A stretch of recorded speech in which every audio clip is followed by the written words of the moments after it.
What if I told you a tiny nutmeg helped reshape colonial history? An Indonesian volcano disrupted weather around the world. A handprint here survived for at least 67,800 years. And on one island, scientists discovered a human relative only about 1 meter tall. I have prepared one page for Indonesia. Indonesia has rejected the page. Europe once crossed oceans, built forts, and raised armies because of this. This is a spice. I put it on dessert. History gave it warships. Welcome to Indonesia, a country containing more than 17,000 islands, hundreds of languages, nearly 286 million people, and several historical events that appear to have been written after somebody said, "Make it less believable."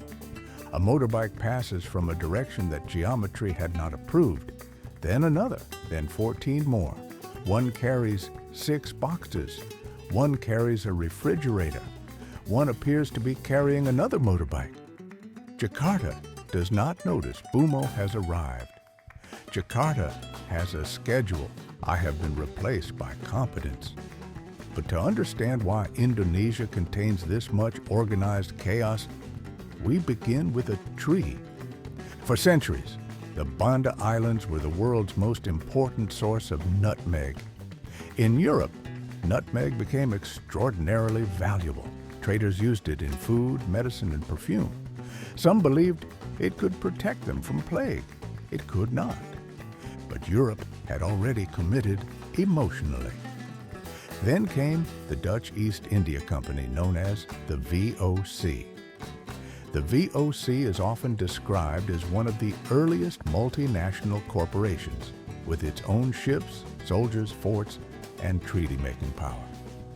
It was a company with the confidence of a government and the customer service policy of a cannon. I would like half a teaspoon of nutmeg, 1 contract, 3 maps, 7 military permits. A fort appears behind the desk. The recipe has escalated. The struggle for monopoly brought conquest, displacement, and violence to the Banda Islands. That part is not a joke. People paid the real price for Europe's obsession with controlling the spice trade. And then came one of history's strangest territorial outcomes. In the 1667 peace settlement, England retained New Netherland, including Manhattan, while Dutch control of Run, a tiny nutmeg-producing island in the Banda Group, was recognized. The treaty is often simplified as Manhattan being traded directly for Run. The real settlement was more complicated. The result was still extraordinary. This appeared reasonable to professional adults. Europe was emotionally unprepared for seasoning. But the most powerful thing beneath Indonesia was not growing on a tree. In April 1815, Mount Tambora erupted. Tambora produced the largest documented volcanic eruption in modern history. The mountain blasted ash and sulfur into the atmosphere. The eruption devastated communities near the volcano. Then, its effects traveled much farther. The following year became known as the year without a summer. Parts of Europe and North America experienced abnormal cold, damaged harvests, and food shortages. In Switzerland, the dark and unusually wet weather kept Mary Shelley and her companions indoors during the gathering where she began developing Frankenstein. One volcano has received an unofficial writing credit. Tambora changed weather for a year. Indonesia's caves reach much further back. On Sulawesi, researchers dated a hand stencil to at least 67,800 years ago.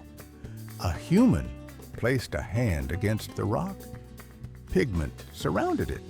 The hand moved away. The outline remained. Tens of thousands of years passed. The hand is still there. My contribution lasted 4 seconds. Another cave scene in Indonesia has been dated to at least 51,200 years ago. It contains human-like figures interacting with a pig. Researchers describe it as among the earliest known examples of visual narrative. People here were not merely making marks. They were arranging images into something that may have told a story. Artists withheld for professional reasons. And those ancient artists were not the only surprising humans associated with these islands. On Flores, archaeologists discovered the remains of a small-bodied human relative. Its scientific name is Homo floresiensis. Adults stood approximately 1 meter tall. They made stone tools. Their environment also contained dwarf relatives of elephants called stegodon. Their remains date to roughly 100,000 to 60,000 years ago, with associated stone tools extending to around 50,000 years ago. Real species. Wrong department. The nickname hobbit refers to their size. They were not fantasy characters. They were a distinct branch of the human family whose remains have been found only on Flores. The submap has developed ambitions. Thousands of years later, Indonesia faced a different human problem. How do you build one nation across thousands of islands when people speak hundreds of languages? Malay had already been used for centuries as a language of trade and communication across the region. In 1928, young nationalists made the Youth Pledge. One homeland, one nation, one shared language, Indonesian. They elevated a Malay-based lingua franca, rather than imposing the language of the largest ethnic group. The shared language did not erase regional languages. It created a bridge between them. I require the Indonesian phrasebook. Everybody understands him. They politely correct every word. The national system works. The panda remains experimental. Indonesia declared independence on 17 August 1945. Building the country required more than declaring a border. Every August, neighborhoods hold competitions for Independence Day. One of them appears to have been designed after somebody specifically reviewed BUMO'S physical weaknesses. Panjat Pinang. A tall pole is coated in grease. Prizes hang at the top. Teams work together to climb it. People form human towers. They slip. They reorganize. They climb again. Nobody reaches the top alone. The competition is chaotic. But the teamwork is precise. People adjust, support one another, and try again. That may be the most Indonesian part of the entire episode. An impossible structure, a difficult surface, everyone working out how to climb it together. Then came lunch. Indonesia has thousands of regional dishes. BUMO prepared for 3. Indonesia interpreted this as a challenge. First, Rendang. Rendang is closely associated with the Minangkabau people of West Sumatra. Beef cooked slowly with coconut milk, spices, and aromatics. At first, it looks like meat swimming in sauce. Then the liquid reduces, the color darkens, the flavor concentrates. The sauce stops behaving like sauce and attaches itself permanently to the beef. 1 hour passes, then 3, then 5. We began with a swimming pool. Rendang carries ceremonial meaning and regional identity. Its long cooking and reduced moisture give it better keeping qualities than wetter meat dishes. No further research is required. Next, tempeh. Soybeans are fermented until fungal growth binds them into one firm cake. The beans have formed a committee. Tempeh is ordinary food in Indonesia, affordable, adaptable, and packed with protein. The committee has rejected management. Then BUMO orders lunch at a Nasi Padang restaurant. One plate arrives, then 3, then 6, then 12.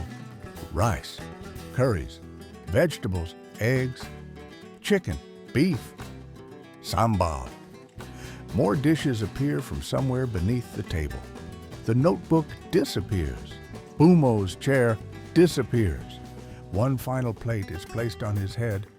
Lunch has achieved territorial control. In Argentina, BUMO ran out of fingers counting presidents. In Indonesia, he has run out of table. And that is the part of Indonesia the map could not explain. From far away, the country looks like thousands of separate pieces. On the ground, connection is everywhere. Boats connect ports. Markets move ingredients. Languages carry ideas. Food travels beyond the regions that created it. Motorbike riders navigate alleys that maps have formerly abandoned. A dish from West Sumatra becomes loved across the country. A trade language becomes a national bridge. A neighborhood team climbs a pole by turning individual failure into collective progress. I thought the water separated the islands, but the water carried traders, families, beliefs, recipes, and languages between them. Indonesia did not become one country by becoming the same. It became one country by building connections strong enough to hold its differences together. I respect the map's decision. Which part rearranged your brain? The Nutmeg Island connected to Manhattan, the volcano that helped produce the year without a summer, the 67,800-year-old handprint, the real human relatives on Flores, or the greased pole that returned BUMO to zero? Tell me in the comments. I read every single one. Next week, BUMO lands in a country that ran out of tomatoes and made ketchup from bananas. Then it turned leftover military jeeps into rolling public art, and there will be karaoke. BUMO has not approved the karaoke. Subscribe now. The Philippines has already begun modifying the original plan. Sampai jumpa.